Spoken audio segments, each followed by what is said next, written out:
38 साल का इंस्पेक्टर जो कि महिला पुलिस वाली के पास रात को 8 बजे फ़ोन करता है और फ़ोन करके कुछ ऐसी बात कहता है जो महिला पुलिस वाली होती है वह सीधा उस इंस्पेक्टर के पास पहुंच जाती है जो कि 38 साल का था।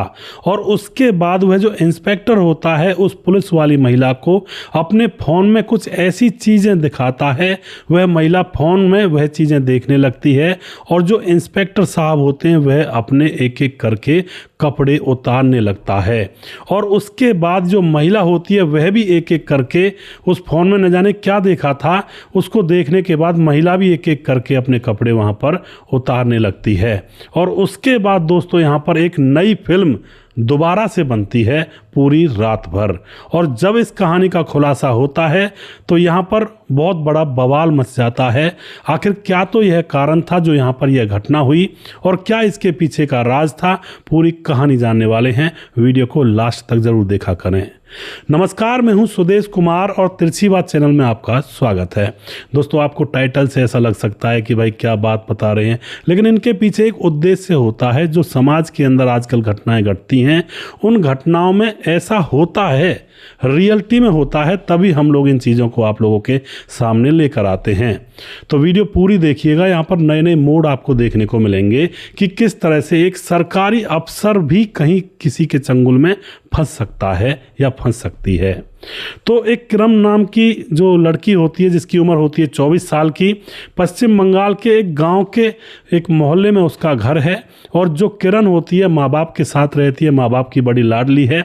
उसका बचपन से सपना ये था कि वह पुलिस विभाग में भर्ती होगी पढ़ाई लिखाई करके। उसके माँ बाप कहते हैं बेटी पुलिस विभाग में ऐसे भर्ती नहीं हुआ जाता है, उसके लिए आपको कसरत भी करनी पड़ेगी, मेहनत भी करनी पड़ेगी, पढ़ाई लिखाई भी करनी पड़ेगी। तो जो किरण होती है इन बातों को बचपन से ही गांठ बांध लेती है और मेहनत करती है, सुबह जल्दी उठती है और फिर पूरी तरह से पढ़ाई करने के बाद पुलिस का एग्ज़ाम देती है। और किस्मत की बात यह होती है कि उसका सपना पूरा हो जाता है, वह पुलिस विभाग में नौकरी प्राप्त कर जाती है। अब तो दोस्तों उसकी पोस्टिंग एक थाने के अंदर हो जाती है। वहाँ पर बहुत खुश थी, नया स्टाफ मिला था, सबके साथ मिल करके अपनी ड्यूटी को किया करती है।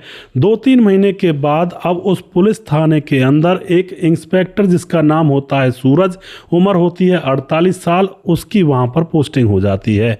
यह जो सूरज था यह थोड़ा सा भ्रष्ट कर्मचारी था, इसकी निगाहें भी बड़ी एक तरह से कहते कमीनी टाइप की थी।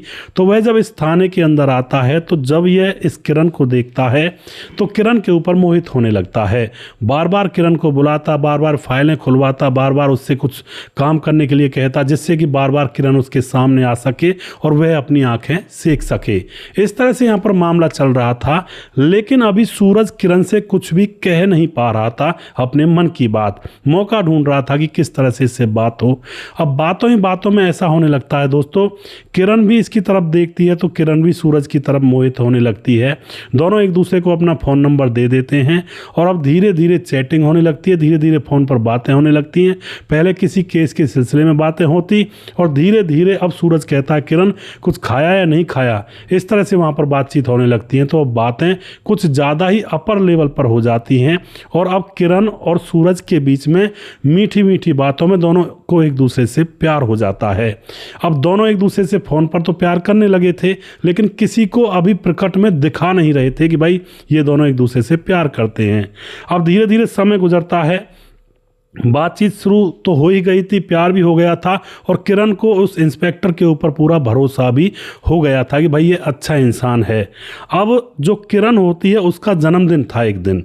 अब जब किरण का जन्मदिन था तो जो इंस्पेक्टर साहब होते हैं सूरज, वह देखते हैं कि भाई मौका है, अब लोहा गर्म है, हथौड़ा मार देना चाहिए। और उसके बाद जो सूरज होते हैं अपने ही रूम पर, अपने घर पर किरण के लिए जन्मदिन का केक मंगवाते हैं और उसके बाद किरण को फ़ोन करके कहता है कि आप मेरे पास आ जाइए, आपका जन्मदिन हम बड़ी धूमधाम से मनाएंगे। 2-4 लोगों को और भी बुलाया था जो उनके साथ में काम करते थे। सभी लोग वहाँ पर जन्मदिन की पार्टी के लिए पहुँच जाते हैं। और उसके बाद दोस्तों जैसे जन्मदिन पार्टी ख़त्म होती है तो पूरी जन्मदिन की पार्टी में किरण को सूरज देखता रहा था टकटकी लगाकर। और जैसे जन्मदिन की पार्टी पूरी हो जाती है तो सूरज किरण को रोक लेता है कि आप अभी यहीं पर रुक जाइए, थोड़ी बातें करनी हैं। और जैसे किरण वहाँ पर रुक जाती है तो दारू पार्टी चल रही थी। किरण भी कोई एक आध पैक ले लिया करती थी। तो अब जो सूरज होता है वह किरण से कहता है कि ये लो मेरी तरफ से भी तो एक दो पैग लगाओ, और फिर वह किरण को एक दो पैग लगा कर दे देता है। उन पैग के अंदर नशीली चीज़ मिली हुई थी और उसके बाद किरण की आंखें लग जाती हैं और तकरीबन 1-2 घंटे के बाद किरण को होश आता है तो वह अपने आप को उस दरोगा सूरज के बेडरूम में निर्वस्त्र पाती है और उसकी बगल में सूरज भी नंगा धड़ंगा लेटा हुआ था। तो दोनों ही वहाँ पर निर्वस्त्र थे। यह देख करके जो लड़की होती है किरण एकदम से बैठ जाती है, अपने शरीर को कपड़े से ढकने लगती है और आंखों से आंसू निकल आते हैं और वह समझ जाती है कि उसके साथ आखिर क्या हुआ है। अब तो वह गुस्से में आ जाती है, अपने कपड़े पहनती है और एकदम से सूरज से कहने लगती है कि मैं अब तुम्हारी शिकायत ऊपर अफसरों से करूंगी और तुम्हें देख लूंगी जो तूने मेरे साथ ऐसा किया है। लेकिन दूसरे ही क्षण जो सूरज होता है वह उसको फ़ोन में उसी की वीडियो दिखाता है, क्योंकि जब सूरज ने उसके साथ बेहोश करके संबंध बनाए थे तो उसकी वीडियो भी बना ली थी। और दोस्तों अब वह उन वीडियोज़ को जब दिखाता है तो अब जो किरण होती है बस उसके खून का पानी बन जाता है। सूरज कहता है कि मैं इन वीडियोज़ को वायरल कर दूंगा अगर मेरे साथ तुमने कुछ भी करने की कोशिश की या मेरी शिकायत की। तो अब यहाँ पर जैसे किरण डर जाती है तो अब उसके डर का फायदा सूरज उठाने लगता है और कहता है कि अब तुम्हें जब मैं बुलाऊं तब मेरे पास आना पड़ेगा। अब तो दोस्तों वह रात में लेट जाती है घर पर। घर वाले पूछते बेटी इतनी लेट कहाँ हो गई? तो किरण कहती है कि मुझे ड्यूटी पर लगा दिया गया था 2-3 घंटे फालतू के लिए, तो इसलिए मैं लेट हो गई। और अब तो 2-4 दिन के बाद वह उस दरोगा सूरज के कमरे पर जाती है और वहाँ पर पूरी रात भर यहाँ पर जो भी होता पूरी फिल्म बनाई जाती। और उसके बाद दोस्तों यहाँ पर धीरे धीरे समय गुजरता है तो 4 महीने बाद जो किरण होती है वह गर्भवती हो जाती है। इस बात को जब वह अपने प्रेमी सूरज को बताती है तो सूरज को किसी से कोई लेना देना नहीं था, वह सिर्फ एंजॉयमेंट कर रहा था। वह कहता है किरण से कि तुम्हारी अभी शादी भी नहीं हुई है, गर्भवती होकर तुमने कोई अच्छा थोड़ी किया है, इसको गिरवा दो। और उसका गर्भपात करवा दिया जाता है। फिर भी ऐसे लगातार संबंध बनते रहते हैं। अब दूसरी बार भी किरण गर्भवती हो जाती है, दूसरी बार भी गर्भपात करवा दिया जाता है। इसी तरह से 3 बार उसका गर्भपात करवा दिया जाता है और अब बारी आती है चौथी बार गर्भ धारण करने की। चौथी बार भी किरण फिर से गर्भवती हो जाती है। और अब क्या होता है दोस्तों, यहाँ पर वह गर्भवती थी और एक दिन सूरज ने अपने कमरे पर उसको बुलाया तो वह उसके साथ संबंध बनाने लगता है और निर्दयता से वह संबंध बनाता है। तो जो पेट में बच्चा था, या फिर कहते हैं ना किरण के जो मतलब प्राइवेट पार्ट से जो ब्लड जैसी चीज़ निकलने लगती है, पानी छूटना जिसको बोलते हैं, ऐसी उसकी कंडीशन हो जाती है।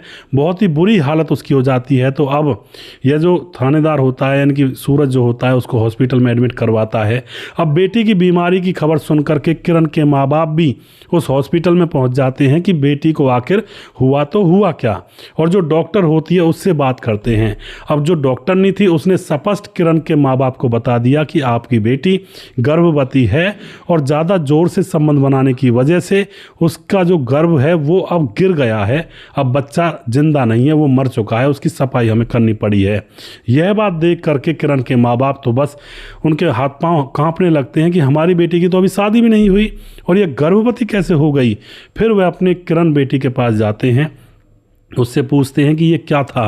तो किरण अपने माँ बाप को देखकर रोने लगती है और रो रो कर बताती है कि मैं किस तरह से चुंगल में फंस चुकी हूँ। बाबा और माँ मेरे वीडियोस बना लिए गए, नशा दे करके, दारू के अंदर नशे की गोली डाल करके बेहोशी में मेरे साथ संबंध बनाए गए और इस तरह से मेरा फ़ायदा उठाया जा रहा है। अब यह बात सारे पुलिस डिपार्टमेंट के सामने उभर कर आती है तो बड़ी थू-थू होती है। और उसके बाद दोस्तों यहाँ पर उस सूरज के खिलाफ केस दर्ज किया जाता है, उसको नौकरी से हटाया जाता है और उसके खिलाफ जैसे केस दर्ज किया जाता है तो अब वह अपने केस में उसको पकड़ा जाता है, उसके खिलाफ कार्रवाई की जाती है, लड़की अपने घर आ जाती है। ये जो मामला है हुआ तो बहुत गंभीर है, लेकिन अगर वैसे देखें ऊपर की नज़र से तो ज़्यादा गंभीर भी नहीं है, क्योंकि बहुत सारे लोग यह भी कह रहे थे कि किरण को ही ज़्यादा चस्का चढ़ा होगा, उसके पास गई होगी, ये गई ही क्यों उसके पास। लेकिन कुछ लोग ये भी कह रहे थे कि भाई धोखे से इसके साथ हुआ है, बेचारी के साथ ऐसा नहीं होना चाहिए।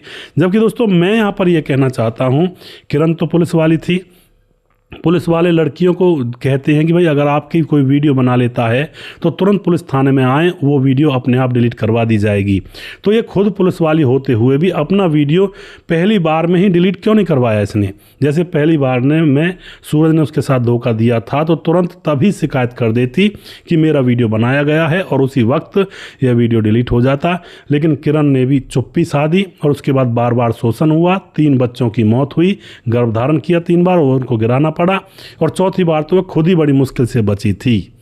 तो इस तरह की घटनाएं दोस्तों आपको देखने को मिलती हैं ज़्यादातर समाज के अंदर। तो आप क्या कहना चाहते हो, यहाँ पर अपनी राय कमेंट बॉक्स में लिख सकते हैं।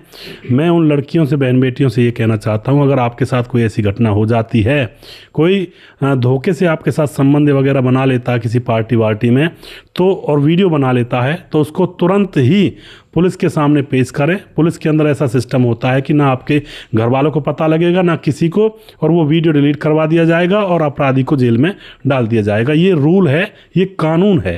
किसी को भी कानो कान खबर आपके मामले के बारे में नहीं होगी। तो कभी भी चुप्पी ना साधें, इस मामले को उजागर करें पुलिस के सामने, लोगों को ना बताएं। तो आप दोस्तों वीडियो के लास्ट में आप अपनी राय लिख सकते हैं कमेंट बॉक्स में। लास्ट में कुछ भाइयों के नाम लेना चाहता हूं।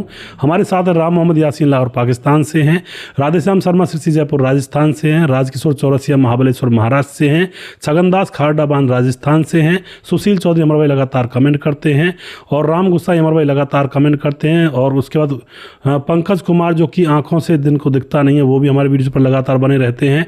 मुकेश कुमार यूपी तरासी से हैं। और उसके बाद हमारे साथ हैं दोस्तों सूरज डियो जो कि फिजी देश से हमारे वीडियोज़ को देखते हैं। प्रवीण बघेल से पुरी से हैं और सुजीत कुमार हमारे भाई लगातार वीडियो पर बने रहते हैं। और दोस्तों उसके बाद जो भी और भाई हैं हमारे जिनके नाम मैं यहाँ पर नहीं ले सका हूँ, उनके नाम मैं अगले वीडियो में ज़रूर लूँगा। अगला वीडियो बहुत जल्दी फिर से लेकर आऊँगा। तब तक आप खुश रहें, सावधान रहें। जय हिंद, जय भारत।